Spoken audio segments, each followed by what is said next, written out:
আসসালামু আলাইকুম প্রিয় শিক্ষার্থী বন্ধুরা, আশা করছি সকলে ভালো আছেন। আজকে আমরা কারক ও বিভক্তির পঞ্চম ক্লাস করতে যাচ্ছি। আপনাদের সবাইকে আমাদের পঞ্চম ক্লাস বা পঞ্চম পর্বে সবাইকে স্বাগতম। ক্লাস শুরু করব, তবে তার আগে একটা অনুরোধ করব, যারা আমাদের চ্যানেলের নতুন তারা অবশ্যই আমাদের চ্যানেলটিকে সাবস্ক্রাইব করে পাশের বেল আইকনটি বাজিয়ে দিবেন। এটা আপনাদের প্রতি অনুরোধ, কারণ অনেক কষ্ট করে ভিডিও করতে হয় তো, আর এরকম ভিডিও পেতে চাইলে অবশ্যই আমাদের চ্যানেলটি সাবস্ক্রাইব করতেই হবে। তো আমরা সম্প্রদান কারক শিখব আজকে। সম্প্রদান কারক, যে কারকে ক্রিয়ার কাজ কারো উপকার, মঙ্গল বা প্রাপ্তির উদ্দেশ্যে করা হয় এবং যাকে কিছু প্রদান, দান বা উৎসর্গ বোঝায়। মেন কথা হচ্ছে উৎসর্গ বা নিঃস্বার্থভাবে উৎসর্গ কী করা বোঝায়, তাকে সম্প্রদান কারক বলে। কীরকম আমরা উদাহরণ পড়লেই জানবো, উদাহরণ না বলে আবার কিন্তু আমরা শিখতে পারবো না। যেমন আমি গরিবকে টাকা দিলাম। আমি কাকে টাকা দিলাম? গরিবকে। আচ্ছা, আমি যদি গরিবকে টাকা দিই, সেই টাকা কি আমি তার কাছ থেকে ফেরত নেব না। তাকে আমি নিঃস্বার্থভাবে দান করব বা উৎসর্গ করব বা প্রদান করব টাকা, তাই না? তাহলে গরিবকে আমি টাকা দিলাম একদম নিঃস্বার্থভাবে, তাহলে অবশ্যই এখানে কি, অবশ্যই এখানে এটা সম্প্রদান কারক।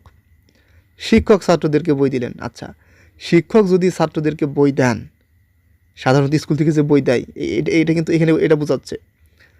তো সাধারণত ওটা তো একদম দিয়েই দেয়, এমন না যে শিক্ষক ওটা ফেরত নেবেন, এমন কিন্তু না। তবে এটা আবার এই যে দ্বিতীয়টা যে আমি দিয়েছি, এটা দ্বারা আপনাদের দুইটাও বোঝাতে পারে। একটা আছে যে শিক্ষক কিছুদিনের জন্য বই দিলেন, তারপর নিতে পারে, সেটাও বোঝাতে পারে। আবার শিক্ষক ছাত্রদেরকে সাধারণত বই দিলে সেটা কি একদম দিয়ে দেয়, যখন জানুয়ারি মাসের শুরুতে যে দেয়, শিক্ষকরাই তো দেয়, তো সেটাও বোঝাতে পারে। তো আমি কিন্তু এটা আমি ওইটাই বোঝাচ্ছি, ওইটা বোঝানোর জন্য কিন্তু এই উদাহরণটা দিয়েছি। আবার কী উদ্দেশ্যে দিচ্ছে এটা আসলে মেন কথা। যদি নিঃস্বার্থভাবে দেয়, অবশ্যই সম্প্রদান কারক। তারপর দেখুন, তিনি দরিদ্রকে খাদ্য দান করলেন। আচ্ছা, দরিদ্রকে যদি আপনি খাদ্য দান করুন, নিঃস্বার্থভাবে না? অবশ্যই নিঃস্বার্থভাবে।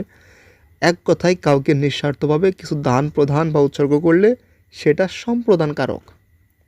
এরপর যদি সম্প্রদান কারক নিয়ে যদি আপনাদের কোনো প্রশ্ন থাকে, অবশ্যই আমাদেরকে করতে পারেন, আমরা অবশ্যই জবাব দেওয়ার চেষ্টা করব। আরও যদি কারক নিয়ে যদি কোনো কিছু জানার থাকে, অবশ্যই আমাদেরকে জিজ্ঞাসা করতে পারেন, আমরা অবশ্যই যথাযোগ্য উত্তর দেওয়ার চেষ্টা করব। আশা করছি ক্লাসটি ভালো লেগেছে। ভালো লাগলে অবশ্যই আমাদের চ্যানেলটি সাবস্ক্রাইব করে পাশে বেল আইকনটি বাজিয়ে দেবেন। সবাইকে ধন্যবাদ। আসসালামু আলাইকুম।